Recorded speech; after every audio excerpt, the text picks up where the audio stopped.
My name is David Polich, and on behalf of Catholic Peace Ministry Board, again, a welcome to all who gather here today. Many old friends and some new people who are here with us. It's always a pleasure to have this gathering, to come together and to do all the good things that happen on this evening.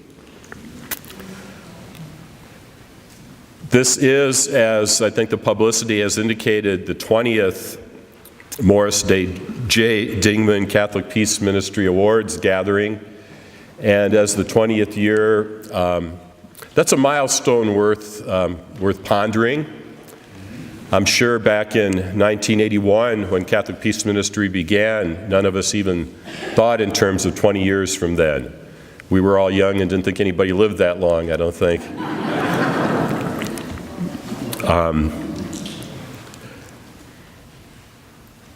20 years ago, well, let me back up even more than that. This is, of course, an event that is meant to honor Bishop Maurice Dingman. And last year was the 100th anniversary of his birth. I'd like to share just a few paragraphs from an article written last year about Bishop Dingman to put us into the context of reflecting upon the work of Catholic Peace Ministry, because it certainly flows from him in many ways.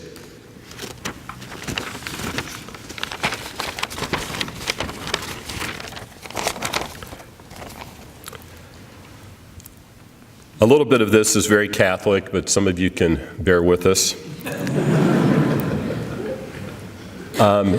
Beginning with the Second Vatican Council back in the 60s, he recognized the full scope of its impact, and he embraced it to the hilt.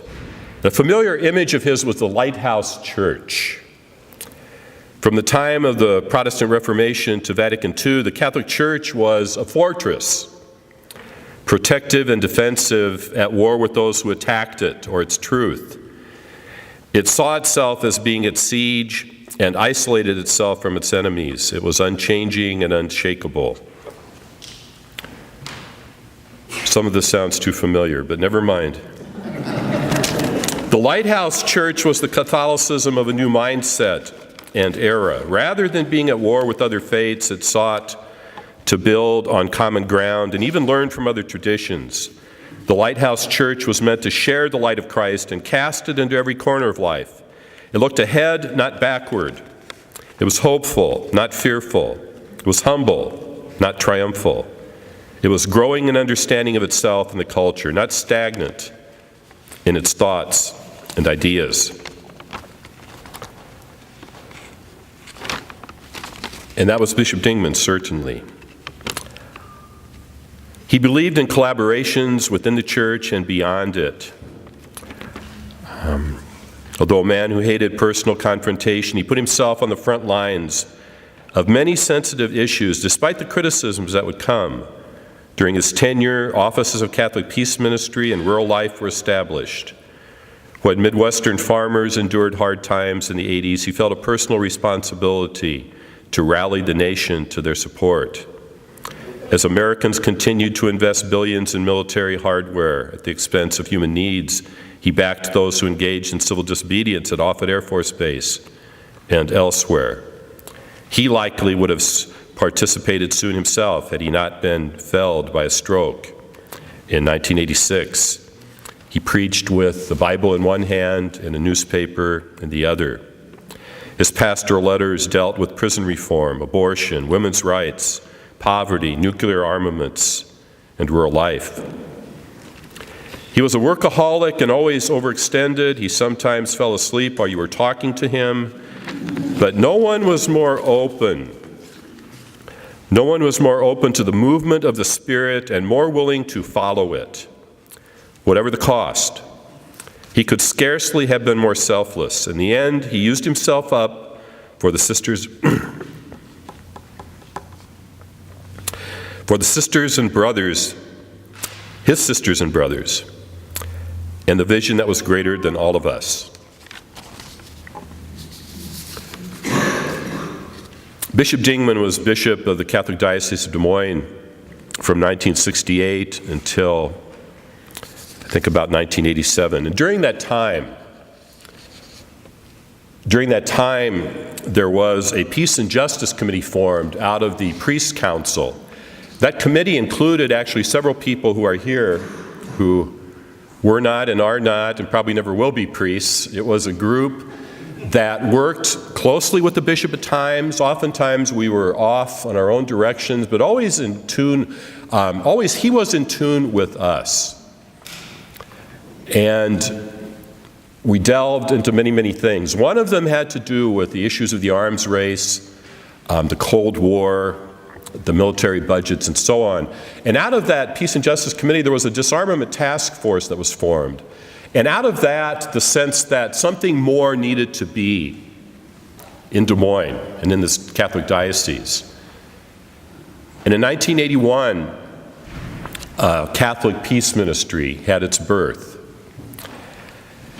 And by the grace of God, Sister Gwen Hennessy became the director of Catholic Peace Ministry.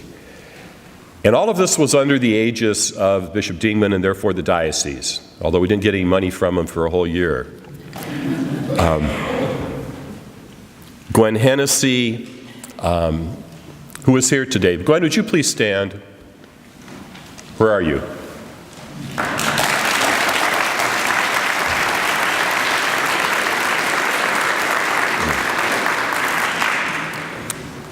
Gwen led us for 10 years in those days of the Cold War, in those days, too, when so much was happening in Central America, and especially El Salvador.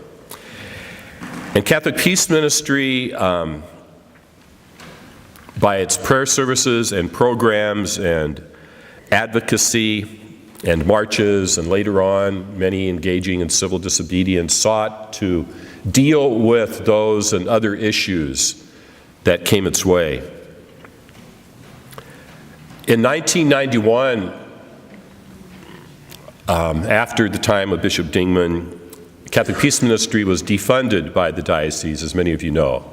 Actually, it was canceled, they thought.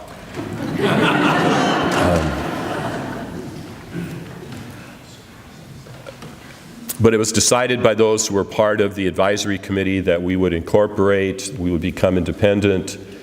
And Sister Gwen moved on to other things after a period of time, but we were able to find others who offered their talents and gave us new direction and new energy in their own ways for us to continue as we have for many, many years.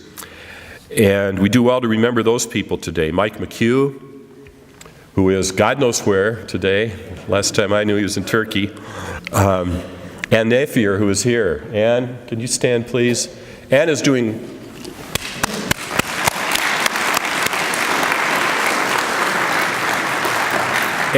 incredible legal work these days on behalf of many of our new residents in Iowa, those immigrants who certainly desperately need help.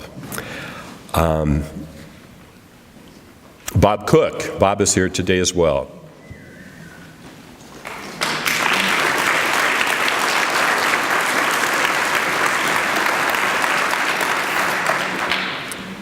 Bob is recently married, so we can give him credit for that today as well. Congratulations again. After Bob, our speaker and awardee today, Brian Terrell, and then Jeffrey Weiss and Erica Krosky came on. And again, we have continued in the same spirit with different challenges, different wars, unfortunately, with the support of you and many others. And you are our only support, if you will, financially, emotionally, morally, in terms of the work that happens. Catholic Peace Ministry has always highlighted the need for collaboration. And we've tried to work well with other groups, like-minded groups, in the needs that face us. We certainly thank the American Friends Service Committee, who hosted us in our first office back in 1981, up in the attic of the building on 42nd and Grand. and they host us today. We've worked our way to the cellar in the last few years. But they have been incredibly generous with us. This is the 20th year for this gathering. It's a fundraiser that's almost not even secondary to the importance of us being together as people who know we have common goals and seek to work on those. We have had inspiring and challenging speakers. If you look at the list and just think of the folks that have been with us, from Roy Bourgeois to Helen Prejean to Sister Simone Campbell to John Deere, on and on and on. It's astounding what they have given to us and for us. And I thought about those who have come. I looked over that list and I thought, it's always been people who have come here to bring hope and not fear, not despair, light and not darkness, to talk about the future and not the past. That's been the case with our honorees as well. Every year we read that list, for it's important for us that we continue to be in touch with them, living or dead. And I invite you to stand as I read your names, if you are present. Our first awardee was Helen Tishy. Then Sister Gwen Hennessy. You got to stand again, Gwen, I'm sorry. The Women's International League for Peace and Freedom, the Des Moines branch. All the Wilfers get to stand.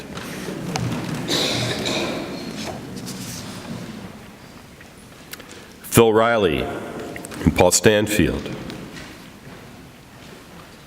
Jean and Bill Basinger. Jean is here. God bless Bill. Reverend Gil Dawes. Gil. Reverend Bob Cook. American Friends Service Committee Iowa Program. Thank you. The Iowa United Methodist Bishop Gregory Vaughn Palmer. Trinity United Methodist Church of Des Moines. We have members from Trinity. We got one back there, a couple more. Very good. Sherry Hutchison. Sherry. Eloise Crank, veteran, and Reverend Chet Gwynn. Des Moines Area Just Faith. Very good. Chuck Day and Harold Wells. Helen Oster, Chris Gaunt. Iowa Women Religious Communities. We have some of our Iowa Catholic religious here.